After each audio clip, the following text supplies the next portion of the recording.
Hola, ¿cómo les va? ¿Cómo andan? Bueno, arrancamos otra semana más.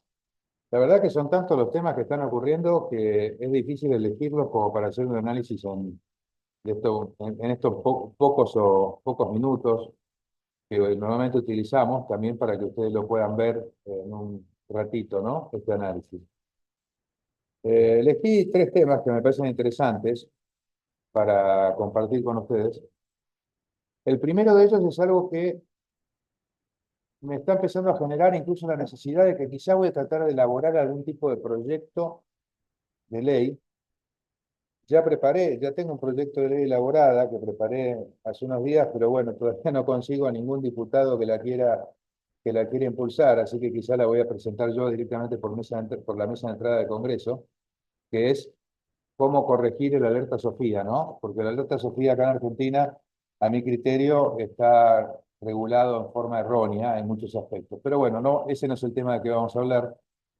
Yo tengo ahí el proyecto de ley de armado, vamos a ver qué hago, pero eso se me ocurrió otro proyecto de ley en el cual se debería prohibir u ordenar, si no es proyecto de ley, solicitar a los distintos intendentes que terminen con un curro que para mí lo vienen haciendo hace rato. Este es el curro de las multas, al margen del tema del escándalo de las fotomultas y todas esas cosas, pero el curro de las multas, cuando a vos te llega una multa, uno la abre y te dice pago voluntario, ¿no? Entonces te dice, usted tiene que pagar 200.000 pesos. Ahora, si acepta el pago voluntario, paga 100. Ahora, si usted desea ir a discutir la multa con el juez de faltas, con el controlador, como lo queramos llamar, se le cae este beneficio.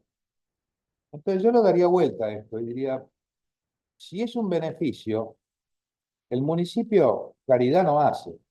Lejos está de dar caridad, todos quieren facturar a los pavotes y recaudar como el mejor. Indudablemente lo hacen, ¿por qué? Porque quizá les convenga financieramente y además les conviene y les está ok cobrar ese monto. Entonces le digo, ¿por qué? En virtud de que a mí me afecta un derecho constitucional, que es el derecho y la garantía de defensa, derecho de defensa, la garantía de defensa en juicio, pues esto sería un mini juicio. ¿Por qué? Si yo tengo la necesidad o el deseo de ir a discutir esa infracción que me están imputando, me dicen, ah, pero si venís vas a pagar el doble, ¿eh? ¿Por qué? ¿En virtud de qué? ¿En virtud de qué? O sea, yo tengo que asumir un riesgo de que si el juez de faltas me dice que no, me van a cobrar el doble. Si yo lo que estoy haciendo es ejercer un derecho de defensa, claro, para eso es más fácil. Es guita rápida, le cierra ese número, los controladores trabajan menos, los jueces de falta, digamos, o según la intendencia, la provincia, como se los llame, y hace rato que lo vienen haciendo. Entonces yo digo, hablamos de la BTV, hablamos de esto, hablamos de los porcentajes de los registros, ¿verdad? Ahora, de esto no habla nadie. ¿Esto qué es entonces? O es una afectación grave de una garantía constitucional, o podemos decir que también es un impuesto encubierto, porque además sabemos que más de la mitad de esas multas son únicamente recaudatorias, porque muchas de ellas incluso son carentes de mucho sustento, ¿no? Porque, por ejemplo, hay infinidad de elementos que tienen las multas que la gente no lo sabe y no se los dicen, por los cuales uno puede pedir la nulidad.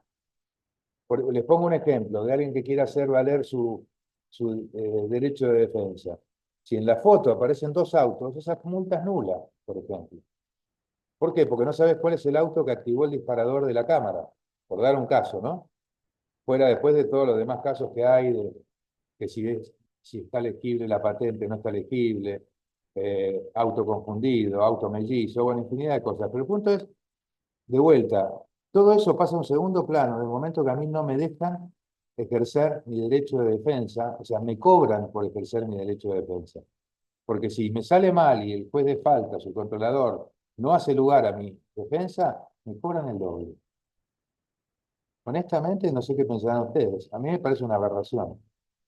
Yo lo que haría, diría, bueno, si usted quiere hacer valer el derecho de defensa, podrá pedir un turno con un controlador, hablar con él. Ahora, en el supuesto de, si quieren mantener este esquema de el beneficio en favor del ciudadano y dejan la hipocresía de lado, es decir, en el supuesto de que el caso no sea recepcionado correctamente y se le mantenga la infracción, tendrá un plazo, por ejemplo, de 10 días hábiles o 10 días corridos, si lo quieren hacer más corto, para abonar la multa.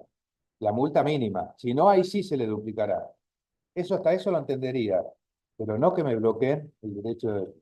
Bueno, este era un comentario. Cambiando radicalmente el foco, hay algo de lo que quiero hablar. Fíjense lo que está pasando. El mundo ya ni siquiera va para atrás para tomar envión, ¿eh? Ya el mundo no va para atrás. Ya el mundo empezó a cambiar, el mundo empezó a querer algo distinto y los líderes mundiales se están adaptando a ese nuevo mundo que la población mundial desea. Un ejemplo de esto, por ejemplo, fíjense lo que está pasando con Donald Trump.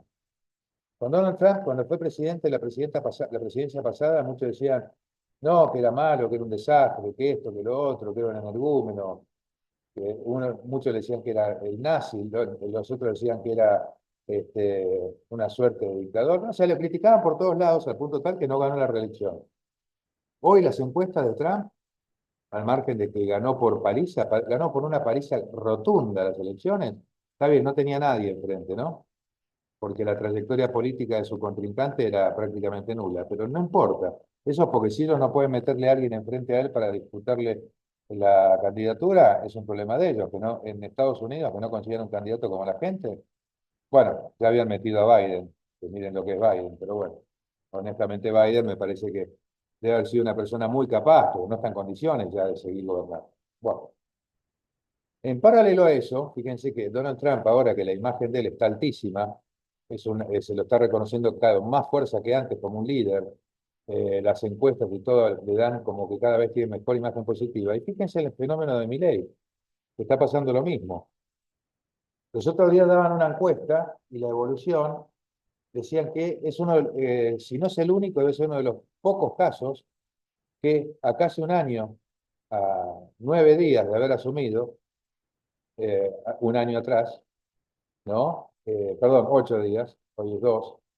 Este, la imagen de él hoy subió entre 3 y 4 puntos. Hoy la imagen positiva de Milei está en el 57%, o sea, más de aquello con lo que ganó.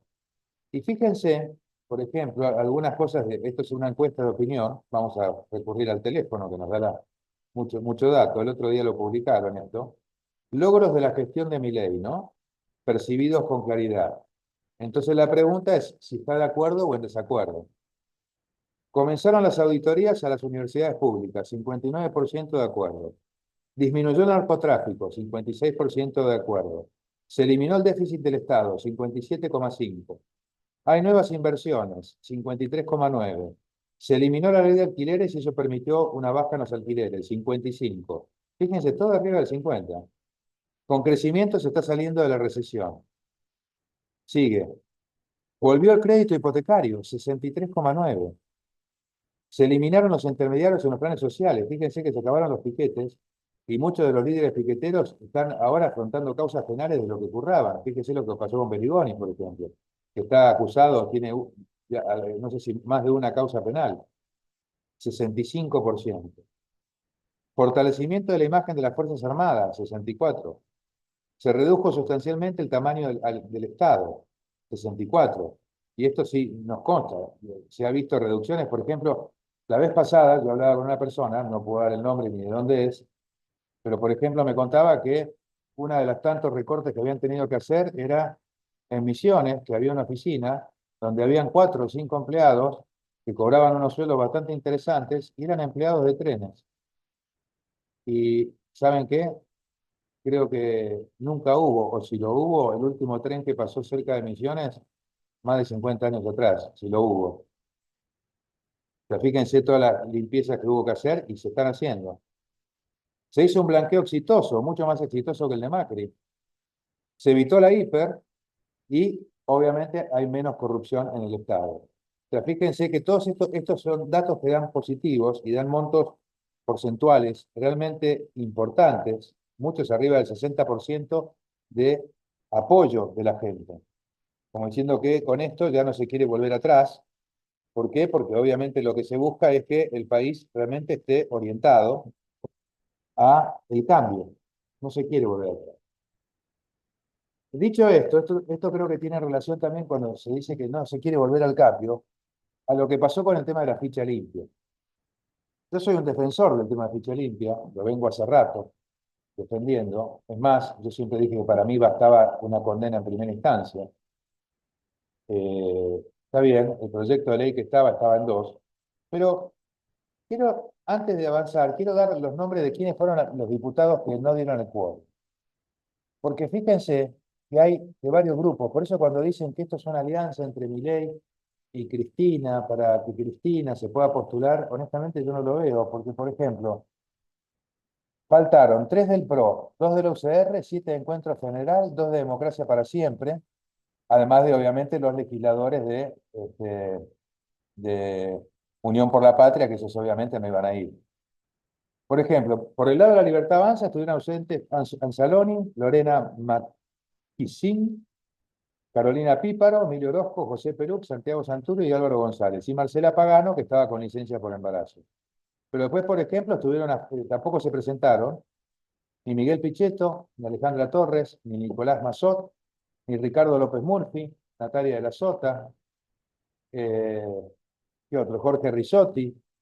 eh, por el lado del bloque UCR faltaron Turnier y Natalia Serapura. O sea, fíjense que cuando hablamos de estos temas y se habla de esto, o sea, fue la Libertad Avanza la que saboteó la ley. Ya el otro día el presidente Milei dijo que él tiene un proyecto de ley que lo considera mejor y es el que quiere proponer. Sí, yo lo que pediría es que se pongan de acuerdo de una vez por todas, ya sea ese proyecto de ley, el que estaba o el que quiere proponer el presidente, y lo aprueben rápido. ¿Por qué? Porque yo no creo que Milei esté, muchos dicen, no, no, en realidad no es un acuerdo entre Milei y Cristina, sino que Milei la quiere tener a Cristina enfrente. ¿Por qué? Porque piensa que la va a hacer pedazos. Le suena conocida esa historia, ¿no? Creo que fue un poco una estrategia en su momento de Macri y que creo que le salió mal. ¿Y por qué le salió mal? No porque estuviera mal lo que él hizo, sino porque de Cristina podremos decir muchas cosas. Pero como yo siempre digo, en estrategia política, Cristina fuma adentro de una garrafa. Entonces es realmente muy hábil. Es muy difícil que le ganen en estrategia política, y más a alguien que no viene de la política. Entonces, para mí no es que él le interesa tenerla enfrente, sino que probablemente él debe querer tener una ley, que la ley sea categórica, ¿no?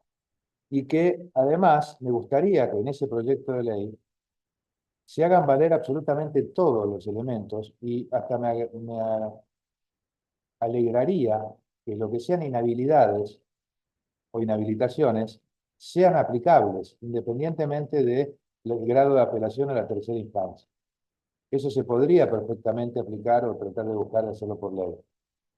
¿Por qué? Porque fíjense, por ejemplo, y con esto ya termino y cierro, el Código Penal, en su artículo 12, dice: la reclusión y la prisión por más de 3 años llevan como inherente la inhabilitación absoluta por el tiempo de la condena, la que podrá durar incluso hasta 3 años más. Si así lo resuelve el tribunal de acuerdo con la índole del delito, importan además la privación, mientras dure la pena, de la patria potestad, de la administración de los bienes y del derecho a disponer de ellos por actos imprevistos.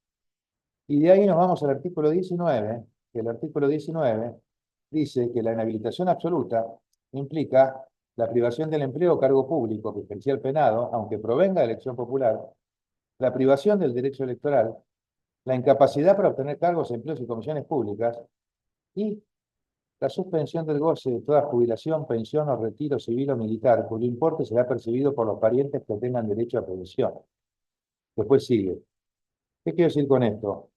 Cuando vienen y dicen, no, la suspensión de la jubilación de Cristina fue retroactiva o no fue retroactiva, quizá en la forma en que se la hizo no fue la mejor forma de hacerla, pero el artículo 12 y el 19 del Código Penal están hace años.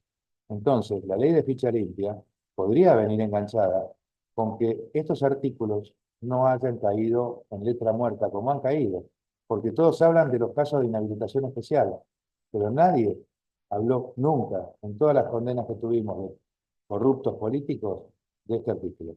¿Y por qué no lo aplica a las tesis? Nos vemos.